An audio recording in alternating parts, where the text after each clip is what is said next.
Hey everybody, welcome to the channel. I'm going to show you how to decode your estimate so that you can understand what's going on with your car. Alright, we're going to decode the sections, groups, and columns and hopefully go over some confusing terminology and not make it more confusing in the process.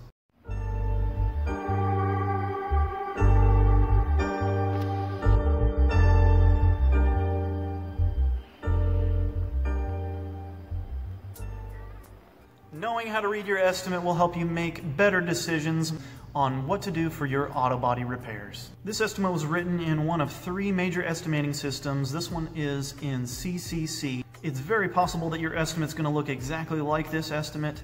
It could also be written in one of the other two estimating systems that are very similar.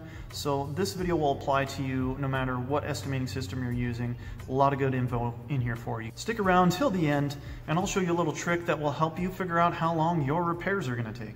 Consider subscribing so that you have access to more videos that will help you be prepared for your next accident.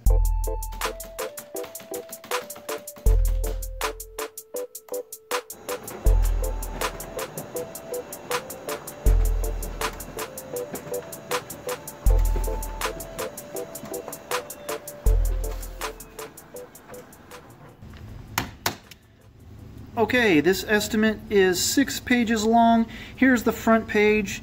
Everything on the front page is admin information. The second page is the start of the body of your estimate. The third page on this estimate has your totals and a couple other things we'll go over. The fourth page is a disclaimer from the body shop. Page 5 is a disclaimer from the estimating system.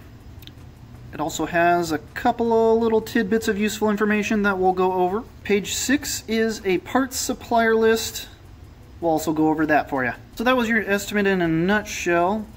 Here's the first page for you. So the very top is the shop header. That's going to be the body shop that wrote your estimate. Then you're going to have some of your information here just in case you forgot who you are, where you live, what your phone number is. Those kinds of things are right there. This is who wrote your estimate. You've got your policy number if they filled it out, your claim number if you're going through insurance, the loss date, which is the date your accident happened. Days to repair is sometimes filled out by the shop. That might give you an idea for how long your repairs might take. And this is the location of the inspection. So if you had an inspection at a body shop, their info is also here.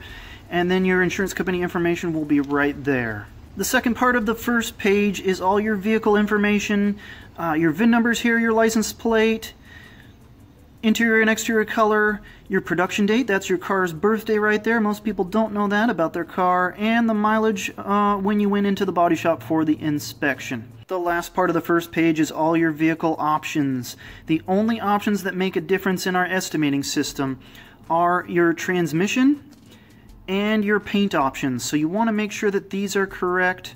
All the other options don't make a difference in our estimating system. Page 2 is the start of the body of your estimate, and page 3 of this estimate will have the rest of the body of your estimate, and it will also have some totals. So let's break this down one piece at a time, help you guys really figure out what's going on with this estimate here. Now, just in case you forgot who you are or what kind of vehicle you drive, there it is for those people who get amnesia every time they flip a page on an estimate. There you go. And these line items here, these line numbers, that's so that you can refer to a line. If you're speaking to somebody on the phone, you can say, hey, on line 4 your estimate, I had a question for you. That's what the line number is for. The operations column is going to describe what's being done to the next column, which is the description column. This is kind of the meat of your estimate. You've also got a column here for part numbers, quantities, prices if it's a part, a labor column, and a paint column. So if you really want to figure out what's happening with your vehicle, look at everything that is getting replaced and everything that's getting repaired and everything that has a part price. So these are the things you're really going to want to pay attention to kind of get a quick idea for what a body shop is doing to your vehicle. On this estimate, they're scanning my vehicle before and after repairs. They're plugging into the computer and checking for trouble codes twice. There is a bumper cover that's getting replaced. There's a side support. There's an energy absorber.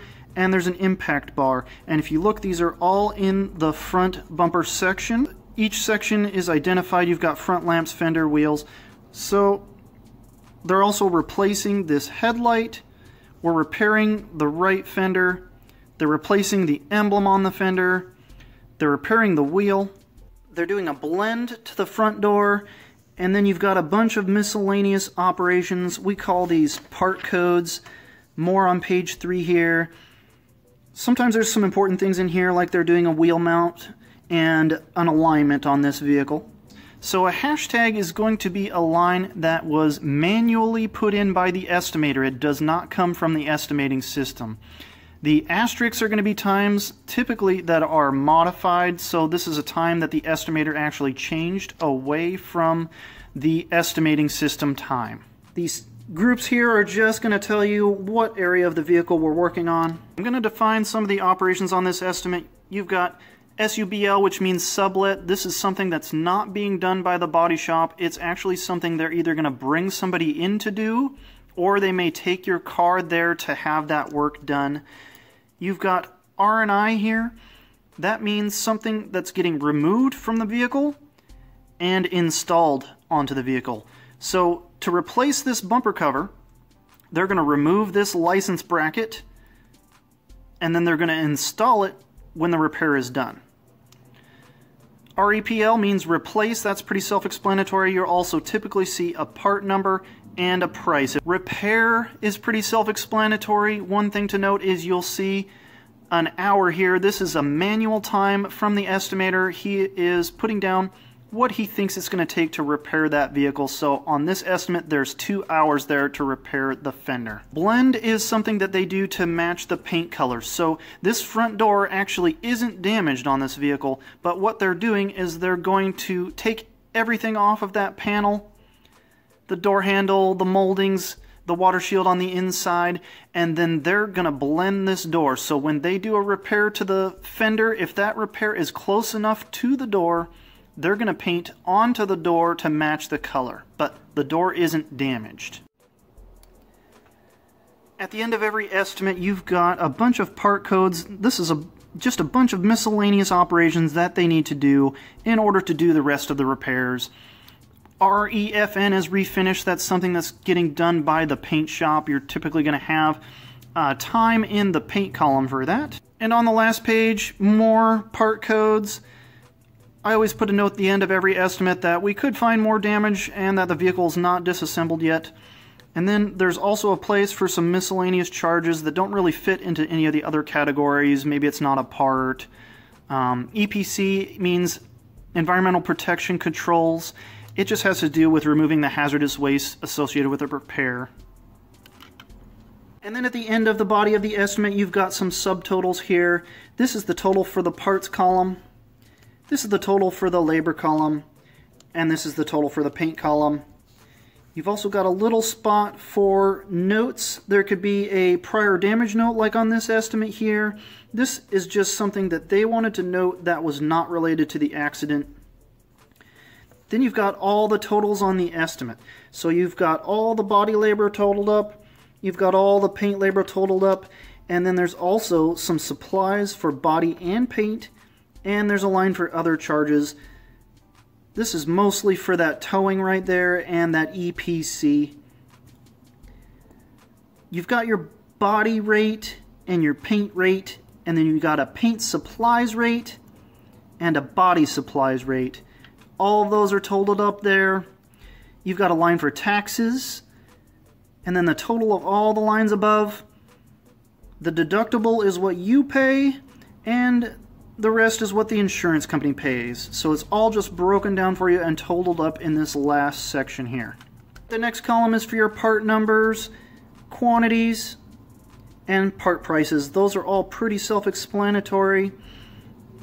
These two columns are your labor and your paint columns. So these are the times that are generated by our estimating system. Everything is broken down how long each operation is going to take. One thing I really want to point out to you guys is here in the total section. So we talked about the rate here for body and paint. Those are these columns here, labor and paint columns. There's something else going on here though. There's also paint supplies. So if you look, the total for paint labor is 8.7.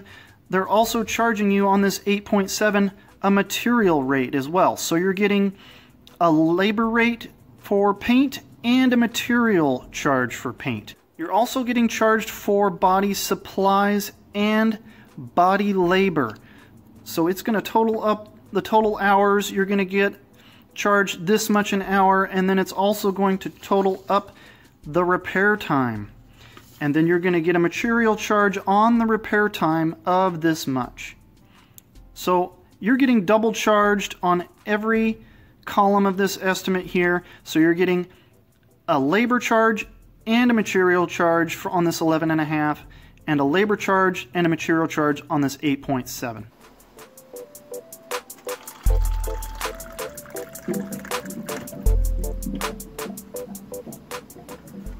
Some more terminology to go over.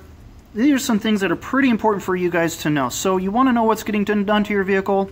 Right here. They're replacing this bumper cover, but it's a reconned bumper cover. This is a reconditioned bumper cover. It's a bumper that was in another accident on another car.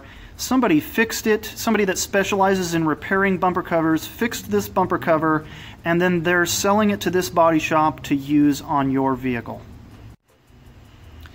The next part on this estimate says A/M Kappa absorber.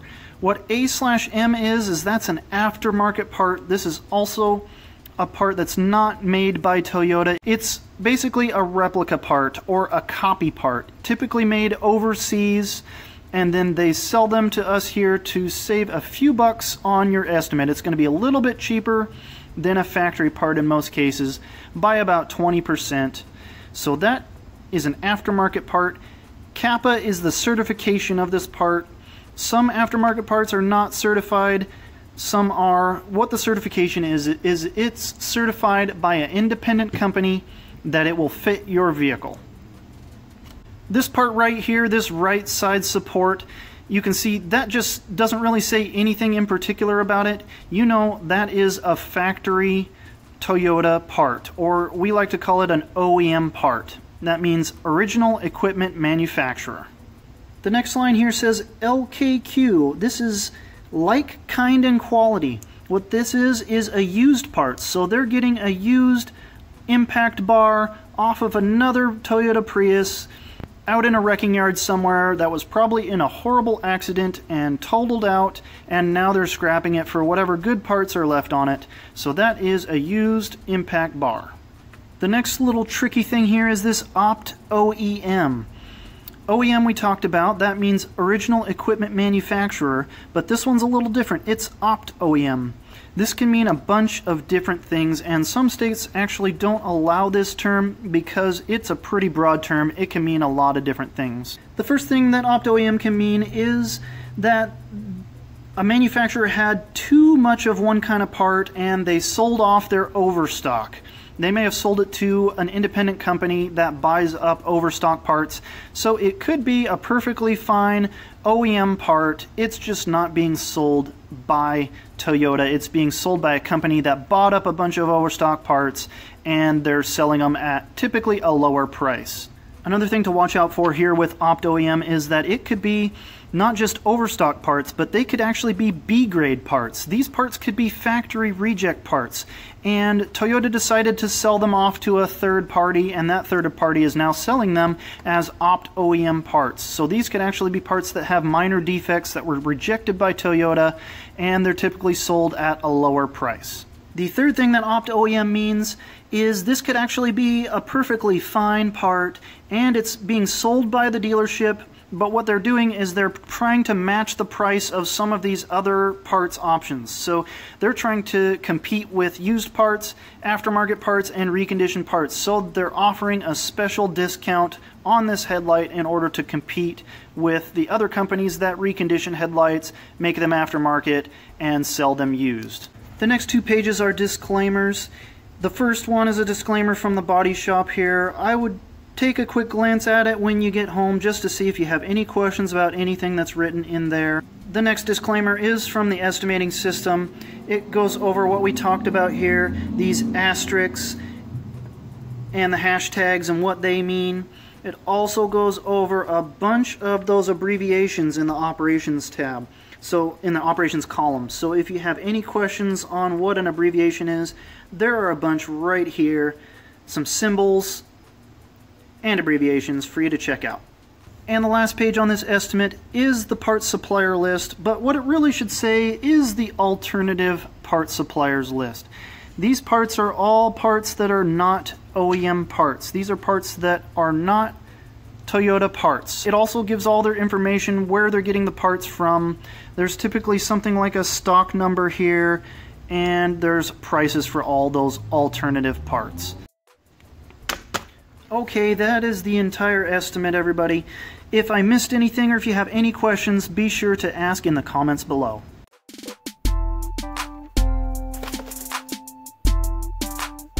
Thanks for sticking around till the end. I'm going to show you a little trick that will help you figure out about how long your repairs might take.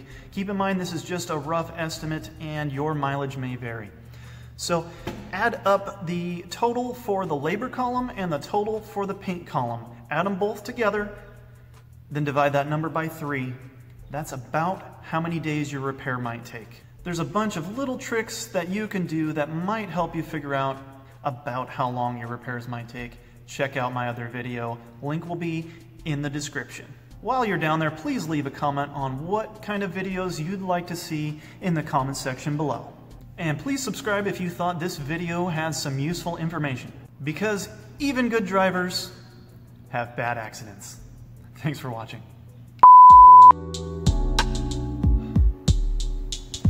So that you can consider subscribing to get more videos. This estimate was written.